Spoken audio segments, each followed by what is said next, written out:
Chris Brown, pleased to be joined now by ESPN NFL analyst Dan Orlovsky, whose appearances on One Bills Live are presented by Caesars Sportsbook, an official mobile sports betting partner of the Buffalo Bills. Merry Christmas, first of all. Dan, thanks for giving us time here on Christmas Eve. Second, Merry Christmas, bud. Yeah, thank you.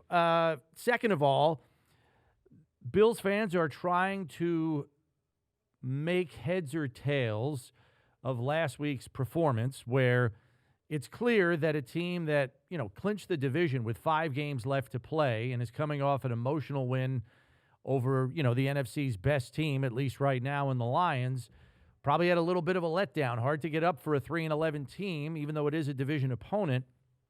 Even Josh Allen said they were not ready to play in the first half. Coach McDermott termed it sloppy, and it was at times.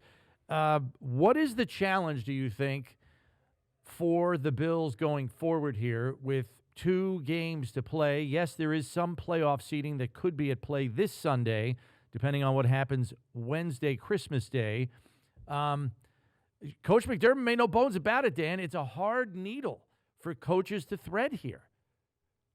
Yeah, it's challenging. I can't imagine on a day-to-day basis, because if you go back in time, and I do agree that that's kind of what happened in the game. When I watched that game and I sent my notes to, television people, I was like, I don't have much to say. It was, they figured out a way, and Josh didn't play good, bad, the 5 starters out, all that. So, you go all the way back to essentially after the draft, and you kind of paint the vision for your organization and your football team, and you lay out your goals. And I would say in reality, the goal that they needed to conquer first is done. There's not much that is left to get done that is capable of being accomplished right now. That is at a later date, and they've earned that right. They've earned the opportunity to kind of have these last couple of weeks not be, I don't want to say not necessary, but not be as valuable as maybe they have been in the years past. And so you ask as a coach, you ask and push and in many ways demand of your guys what's necessary to get to that result. And it's hard to then constantly demand and ask that of them when the result's been accomplished in many ways. And so I agree that, I would imagine that result that happened in Kansas City on Saturday dictated or impacted how they played mindset-wise on Sunday. Yeah. I would imagine what happens on Wednesday with both Houston and Pittsburgh and all 3, Kansas City, will have a little bit of a bearing on how they play this weekend, and if there's not a ton to be playing for, I think it's going to be a challenge against a bad football team for sure. Before we get to that and how they handle the last 2 games, Josh also said after the game they're in a weird spot and indicated that they were leaving some stuff in the bag, so to speak, offensively in terms of play calling. And look, what counts is what's coming in the postseason. I get all that. How does a coordinator figure that out? Because you're trying to still keep your offense sharp, but you want to leave your best stuff under wraps. It's kind of like a wacky secondary preseason kind of approach here. Yeah. I think that there's a very simple and easy way to stay sharp. I mean, obviously, one day in everyday practice, you're staying sharp on the things that you can control. 2, I also think that you can be sharp with some of the stuff that you're doing in a game that maybe isn't the second or third or fourth thing you have off of a certain formation or a certain personnel grouping or certain motion. So you can stay sharp in those elements while leaving the curveball or the tweak left to be desired for the playoffs. So I honestly, Ronnie, I would say probably the biggest challenge for Joe, this is just me being completely transparent here, is you got a quarterback that I would say is the front runner for the MVP. I've said, for me, it's over. Is it 100% done? No, people are taking that to the extreme. But, so you've got 2 games that maybe don't matter a ton, but you do want to put your best foot forward for that guy that I'm sure has the goal of accomplishing that. And so how does he manage that in regards to making sure that Josh continues to play at a high level and perform at a high level while also not exposing too much health and or too much scheme? I think that's probably the big challenge. Yeah, and taking that a step further, there are times where a coordinator will put stuff out there on purpose to force Totally. future opponents to have to study a little bit more or dig a little bit deeper. And I think about the play where Josh slides over, Cook's behind center in the shotgun, and runs a read option as the primary ball handler. Maybe just give us an example of that's on tape now, and now Joe Brady probably has some wrinkle that he wants to run off of that when he gets to the postseason, right? Oh, totally. And so just, for preparation, now the defense has to present that play in that situation out of that personnel grouping to their defensive players and say, okay, guys, if this happens, this is going to be the check, or this is going to be the way that we go about preparing it. But the reality is then Joe has got, I guarantee, a second or third thing off of that. So, now what you can do is he might show that same look and then see how a defense prepares for it. And so what's the wrinkle off of it that creates a benefit? So you're forcing the defense to prepare for something different. You're forcing the defense to show their hand. I mean, again, these coordinators are unique. There might be another team that runs that something similar that might have seen on tape versus an opponent that they might play in the playoffs. And so you're just trying to see how that opponent played it against this certain team. And now, okay, I want to show it on tape because then I know that they're going to adjust this way and we can take advantage of it. And so it's a game of preparation. It's a game of answers. I would value all the things that they could show. Absolutely. Yeah. Now, looking at where the Bills sit, obviously a lot can be determined for them tomorrow on Christmas Day with a team in front of them in the Chiefs and one of the teams behind them in the Ravens. So we know if the Chiefs win, the 1 seed's out of reach. And if the Ravens lose, the Bills are locked into the 2 seed with 2 games to play. Are 2 games maybe too many to sit your primary starters? I mean, you're not going to get the bye because you won't get the 1 in this scenario I've laid out for you. But 2 weeks of no football for some of your guys, do you worry about the sharpness factor going into wild card weekend? I think so. I think you worry about a lot. I think you worry about how sharp we can be. I think you worry about how healthy we can be.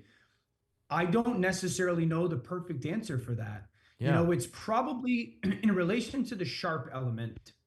Both situations are a case by case more than likely. Sharp is the individual player who coaches know who needs to stay in the fight to stay sharp. A Von Miller, probably not that guy. Maybe a Keon Coleman, probably that guy. And so you're trying to evaluate which individual player, depending on how they're practicing, depending on how they play in games, who needs those live reps to stay sharp, and then who can really benefit from a breather, who can benefit from maybe not the wear and tear on their body. And so maybe you lighten up a little bit in practice and they play a little bit longer in the game. Maybe you push a little bit more in practice and they play a little bit less in the game. And so I think that will probably be one of the biggest conversations in Buffalo if those 2 situations happen tomorrow, is how do they really manage the following 14 days or so to really ramp up and play their very best football for a month. Yeah, because the Bills were victimized having to push last year at this time. They were a 6-6 Right. football team after 12 weeks, literally had to win the last 5 to walk down Miami. They lose Taylor Rapp and Rasul Douglas in Week 18. They lose Terrell Bernard and Christian Benford in the wildcard game against Pittsburgh. They got nobody left to play defense against the Chiefs. They don't want to go down that road again. I really believe if you've got – I don't mean to cut you off. I'm sorry. I really believe if you have got good daily habits and there is culture, if you really practice and prepare at a certain way, these guys have been playing football for a long time and been since August. I mean, I would say that more often than not, you're sharp. And as long as you practice the right way with the right intensity for periods, and those habits daily continue to be at the forefront, I don't worry about as sharp as much as how healthy are you. That's Yeah. where I think you lean a little bit more. Right. I know this game isn't a sexy one, but it is a division game, and in light of how tight last week's game was, Jets come in here on Sunday, and if there is anything to highlight about this one, these two teams don't like each other very much. And I know it starts with Right. Deion Dawkins and Michael Clemens and then filters down from there. But this is a game that, could get chippy. And knowing the Bills want to be healthy, going into the postseason, I wonder, if a couple of guys in particular sit, even if the 2 seed is still out there, because if the Ravens win, the Bills would have to win on Sunday to nail down the 2 seed. But does a Deion Dawkins play, knowing he's at the forefront of that angst between the two teams?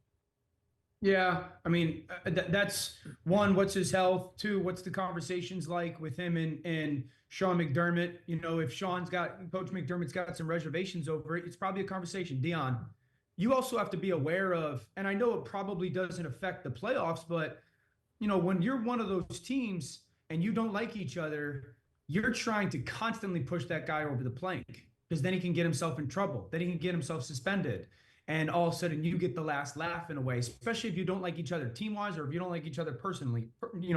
So it's probably a conversation with Coach McDermott of, are you completely aware of all this stuff? And are you capable of constantly walking away, but also playing that edge of style of ball that you want? So, I really believe depending on the results of Wednesday will dictate kind of how they go about handling themselves because they know what this season's capable of. And as long as they're fully capable or fully at full strength, that's the most paramount thing.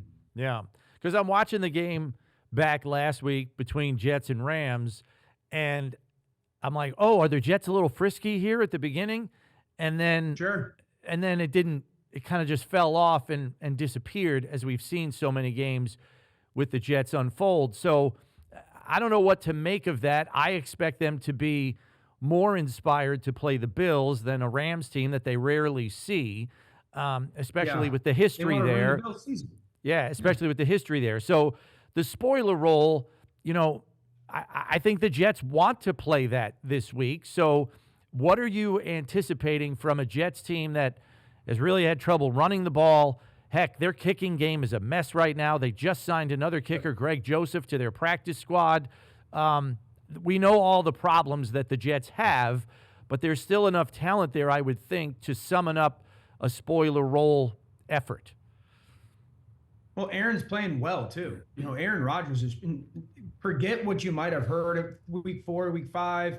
If you've just watched really even that stretch, but the last – 5, 6, 7 weeks, he's playing good football, and his connection with Devontae Adams is absolutely, it's not what it was 4 years ago, but it still is a very viable connection. And so that's a huge part of kind of what's going on for that football team is that connection. He is playing well. He's healthy and he's moving really well as well. So don't allow him to kind of go and create because that is still a part of his game because he feels good. Really, like if you're Buffalo, this is a football team that constantly hurts himself in the Jets. The penalties are a massive problem. So the crowd will be a huge advantage. Forcing this team to play very clean on the road is going to be a huge deal. And then defensively, there's moments when they play good, and then there's moments when you go, you guys look like a lost football team. And so I would say the two things that really show up on tape that Buffalo, I've talked about their run game, some of their split flow runs. That's what the Rams had a ton of success on was, pushing one way and having someone come across the line of scrimmage the other way. That was really successful. And then, Matthew made some plus plays, I would say, is holding on to the football and kind of creating. The rush and the coverage for the Jets isn't really attached right now. And so I think there will be some opportunity for Josh to create with his legs, but in the pass game rather than as a runner. And then just finally to take a look at the AFC conference, and trying to gauge, who's ascending into the end of the regular season and into the postseason. It looks like the Chiefs are getting their ducks in a row. Hollywood Brown is back. Pacheco's back in the lineup, as we know, the last few weeks. And I know Chris Jones is an injured player right now. That's going to bear some watching with the injury he's got, especially on a short week here. But the Chiefs seem to be lining up the ducks and, starting to play better football overall. Not that they've played poor football. It's still winning football. And then Baltimore looks like they've kind of put it into a different gear and, moving the kid whose name escapes me to safety has really fortified their defense. Washington. Yeah. They bench Marcus Williams and, they put they put their former first-round pick back there at full-time safety, and it's changed everything for them defensively because that was their Achilles heel, giving up fourth-quarter leads, and they've nipped that in the bud. So maybe just kind of assess the top of the pyramid in terms of the AFC playoff picture here, Chiefs, Ravens, Bills. You're totally right about Kansas City. I think the really interesting thing about Kansas City is the offensive line play was the best it has been all season this past week. They moved Joe Thuney to left tackle, who's their all-pro guard. Caliendo played guard. Wanye Morris, who was their left tackle, who was playing awful, went to right tackle. He played well. So you're sitting there, and best they ran it, best they protected Patrick. So they might have stumbled onto something as a Band-Aid to what was a massive issue. So that's something I'm very much so paying attention to. The second thing is, really since Jalen Watson, one of their corners, got hurt, that's when the defense really started to drop off. And Josh Williams is back playing corner now. That allows McDuffie to play inside. He's a lot like Taryn. Both of them are high end at basically everything. I think that's something to watch as well. So both units seem to be figuring some of the stuff out and playing a little bit more to what we thought they were over the past couple of years. With Baltimore, one, a little bit like Kansas City, I should say Nate Wiggins' emergence at corner is really helped them defensively because it allows Marlon Humphrey to play the nickel position, and then Kyle Hamilton's back at playing safety. Who I was thinking of, yeah. Yep, so that's really allowed that defense to play a little bit more consistent. They still don't have an elite pass rush, but that's minimized some of the really big plays down the field that they were giving up. Wiggins' emergence. So defensively, a lot more comfortable with what they've showed over the past 2 weeks. Offensively, for me, it's who shows up, what Ravens offense shows up. Sometimes they get in their own way with Lamar's play or scheme and whatnot. It is an unbelievably difficult offense to stop because it's so versatile. So they seem to be very much so rounding into form as well. And then Pittsburgh's tough to gauge right now. Just because Pickens hasn't played in 3 weeks. They're nothing without Pickens offensively. They can't do anything that's going to scare you, but he changes a lot. He's as valuable to them as TJ Watt. Defensively, they've gotten hurt a little bit the past 2 weeks. They've gotten attacked. And maybe I would tell you, I remember Cleveland played them about a month ago, and I went on and said, dude, Cleveland spread them out on defense and had a lot of success. If I were teams, I'd spread them out. And that's kind of what Philly did, and that's kind of what Baltimore did that last week. And so I think that their defense has a little bit more question marks than their offense has unknown. So still really good football teams, but I think Baltimore and Kansas City are rounding into form. And then finally, if there's something you feel the Bills need to take into the workshop and get fixed up before the postseason, do you think it's get healthy on defense, where they were missing 4 of their back 7 starters this past week due to injury? Is it still defending the run, which has been a problem and a persistent one, along with getting off the field on third down? I know you don't probably spend a lot of time watching special teams, but there have been some hiccups there for them this season. There are fans that are worried that could rear its ugly head in a tight playoff game. So maybe just lay out what you think the Bills need to workshop between now and the start of the playoffs.